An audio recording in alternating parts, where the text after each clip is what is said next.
রাস্তায় পাখি বিক্রি করছিলেন এক ব্যক্তি। তার কাছ থেকে খাঁচাবন্দি পাখি কিনে একে একে আকাশে ছেড়ে দিচ্ছেন এক পথচারী। দৃশ্যটি প্রথম দেখায় নিঃসন্দেহে মানবিক। সামাজিক মাধ্যমে এমন ভিডিও ছড়িয়ে পড়লে প্রশংসার ঝড় ওঠাও স্বাভাবিক। কিন্তু প্রশ্ন হলো, পাখিগুলোকে কিনে ছেড়ে দিলে কি তাদের মুক্তি নিশ্চিত হয়? ভিডিওটি পাকিস্তানের একটি শহুরে সড়কে ধারণ করা হয়েছে বলে প্রাথমিকভাবে জানা গেছে। রাস্তায় বিক্রি হওয়া পাখি কিনে মুক্ত করে দেওয়ার ঘটনা দক্ষিণ এশিয়ার বিভিন্ন এলাকায় বহুদিন ধরে দেখা গেছে।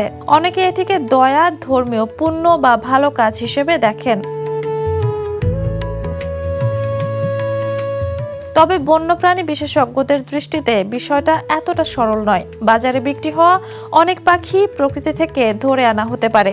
দীর্ঘদিন মানুষের হাতে থাকার পর হঠাৎ ছেড়ে দিলে তারা খাবার খোঁজা, নিরাপদ আশ্রয় নির্বাচন কিংবা শিকারের হাত থেকে বাঁচার মতো স্বাভাবিক দক্ষতায় পিছিয়ে থাকে। ফলে মুক্তির পর তাদের কেউ শিকারের খাদ্যে পরিণত হতে পারে, কেউ অনাহারে মারা যেতে পারে, আবার কেউ পুনরায় ধরা পড়তে পারে। নির্দিষ্ট প্রজাতি ও পরিস্থিতি অনুযায়ী বেঁচে থাকার হার ব্যাপকভাবে পরিবর্তিত হয়। তাই এই ধরনের ভিডিও দেখে নির্দিষ্ট কোনো সার্ভাইভাল রেট ধরে নেওয়াও ঠিক নয়।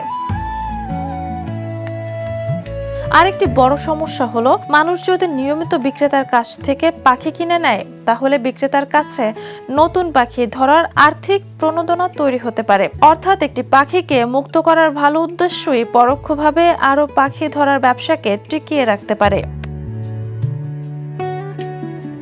তাই সত্যিকারের সহায়তা করতে চাইলে রাস্তার পাখি না কিনে বন্য পাখি ধরা ও বিক্রি বন্ধে সচেতনতা তৈরি, স্থানীয় বন্যপ্রাণী উদ্ধার কেন্দ্রকে সহায়তা এবং আহত পাখিকে প্রশিক্ষিত পুনর্বাসন কর্মীর কাছে দেওয়া অনেক বেশি কার্যকর।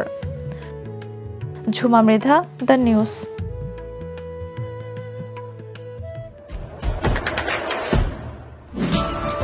দেশে দেশে সবার সাথে, দ্য নিউজ।